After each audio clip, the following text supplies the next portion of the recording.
안녕하세요. 출근길 3분 노동법 정경국 노무사입니다. 오늘은 우리가 일반적으로 알고 있는 과로 인정 기준에 해당하는 발병 전 12주간 한 주 평균 근로시간이 52시간을 초과하는 경우 만성과로는 당연히 인정된다고 볼 수 있는가에 대해서 20%의 불성인의 그 함정이 있다고 하는데 그 내용은 무엇인지에 대한 그 내용으로 설명드리는 시간을 가져보도록 하겠습니다. 통상적으로 과로사 사건이나 뇌심혈관계 질환 산재 사건을 조사할 때 과로를 인정받기 위해서 가장 최우선적으로 조사하는 것이 바로 근로시간입니다.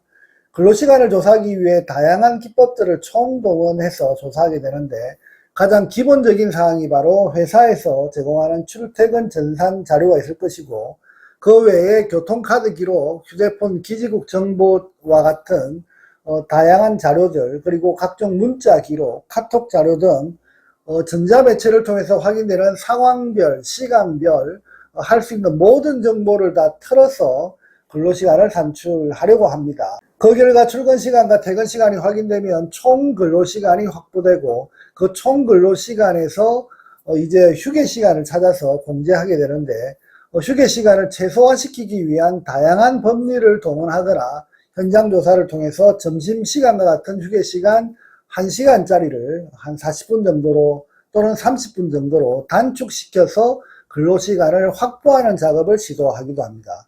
그 외 출장 업무가 많은 업무의 경우에는 출장 시간을 조사하고 출장지에서 숙박할 경우에는 업무 종료 시간을 최대한 유리한 시점으로 주장해서 최대한 출장 업무 시간을 늘리는 방식을 찾기도 하고 이처럼 총 근로시간을 최대치로 확보하기 위한 모든 자료와 동료 진술 그리고 시간 산출을 위한 다양한 법적 기준들을 동원해서 주장하는 것이 바로 노무사의 역할입니다. 그 결과 발병 전 12주간 한 주 평균 근로시간이 52시간을 넘거나 60시간을 넘는 경우 어느 정도 산재 성인의 가능성은 높아졌다라고 생각할 수 있는데 오늘은 52시간을 넘긴 경우에도 20%의 그 함정이 있다라고 하는 그 내용으로 설명해 보려고 합니다. 현행 노동부 고시 내용에 의하면 첫째, 발병 전 12주 동안 업무 시간이 한 주 평균 60시간 그리고 발병 전 4주 동안 한 주 평균 64시간을 초과하는 경우에는 업무와 질병과의 관련성이 강하다라고 평가하는 것으로 정의하고 있습니다. 여기서 주목해야 할 부분은 업무와 질병과의 관련성이 강하다라고 하는 점입니다. 그리고 두 번째, 발병 전 12주 동안 한 주 평균 업무 시간이 52시간을 초과하는 경우에는 업무 시간이 길어질수록 업무와 질병 간의 관련성이 증가하는 것으로 평가한다라고 정하고 있으며 그리고 업무 부담 가중 요인에 해당하는 업무를 수행하는 경우에는 업무와 질병과의 관련성이 강하다고 평가한다라고 정의하고 있습니다. 여기서 주목해야 될 단어는 업무와 질병과의 관련성이 증가한다라고 하는 점이고 그와 동시에 업무 부담 가중 요인에 해당하는 업무를 수행하는 경우에는 업무와 질병과의 관련성이 강하다라고 하면서 한 주 평균 60시간을 초과하는 수준으로 인정하겠다라고 하는 방식으로 노동부 고시는 정의하고 있습니다. 다시 한번 요약해서 설명드리면 60시간을 초과하면 업무와 질병과의 관련성이 강하다라고 판단하고 52시간을 초과하면 업무와 질병 간의 관련성이 증가하고 있다라고 판단하고 있습니다. 이런 이유로 우리는 52시간을 넘어서면 어느 정도 만성과로를 인정받을 수 있다라고 생각하고 있지만 업무와의 관련성이 증가한다는 그 의미를 감안하면 52시간을 넘어서는 순간 당연히 만성과로를 인정한다는 그 의미가 아니라 관련성이 증가되어 간다라고 판단하고 있다는 점을 잘 체크해야 합니다. 그리고 고시에서 정의하는 것처럼 52시간을 넘어선 경우 업무 부담 가중 요인을 찾아서 주장하기 시작하면 그때서야 주장된 내용들을 바탕으로 그 내용의 중요도와 비중에 따라서 업무와 질병과의 관련성은 60시간대 수준으로 관련성이 강해지는 것으로 변화되기 시작해서 산재로 인정될 가능성은 급격히 증가한다라고 해석할 수 있습니다. 결론적으로 업무 부담 가중 요인에 대한 조사가 52시간을 넘는 상황에서도 집중적으로 주장을 잘 해야 한다는 의미입니다.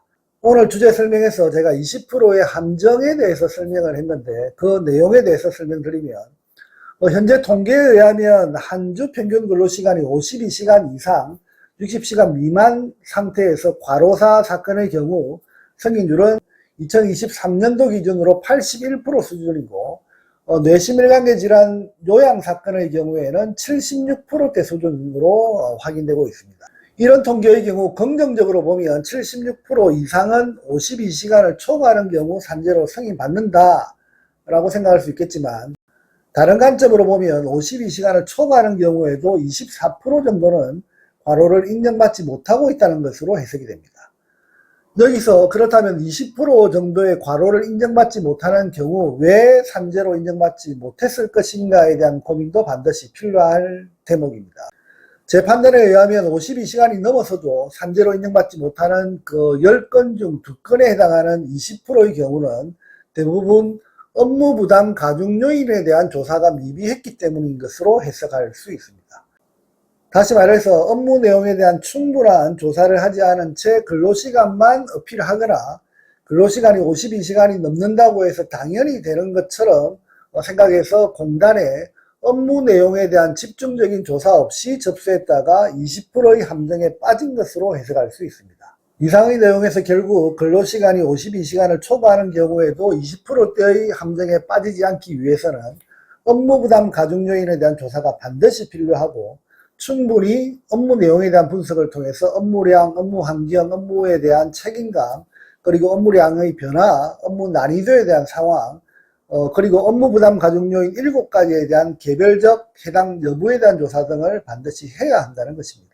근로시간이 52시간을 초과한 경우 결코 방심하지 않아야 20%의 함정에 빠지지 않는다는 것이고, 그런 이유 때문에 산재 사건은 최초 조사 때가 가장 중요합니다. 최초 조사를 충분히 조사하지 않은 채 20% 함정에 빠져 불승인 받은 상태에서 재심 절차를 통해서 이를 극복하려고 하면 그 경우 극복하기는 더욱 힘들어질 수밖에 없다는 점 명심하시고, 과로사건 산재 신청 준비는 차분히 그리고 치밀한 준비를 통해서 20% 함정에 빠지지 마시고 100% 성공률을 최초조사 단계에서 차근차근 만들어가는 것이 중요하다는 점을 강조드리면서 오늘의 주제 설명을 마치도록 하겠습니다. 감사합니다.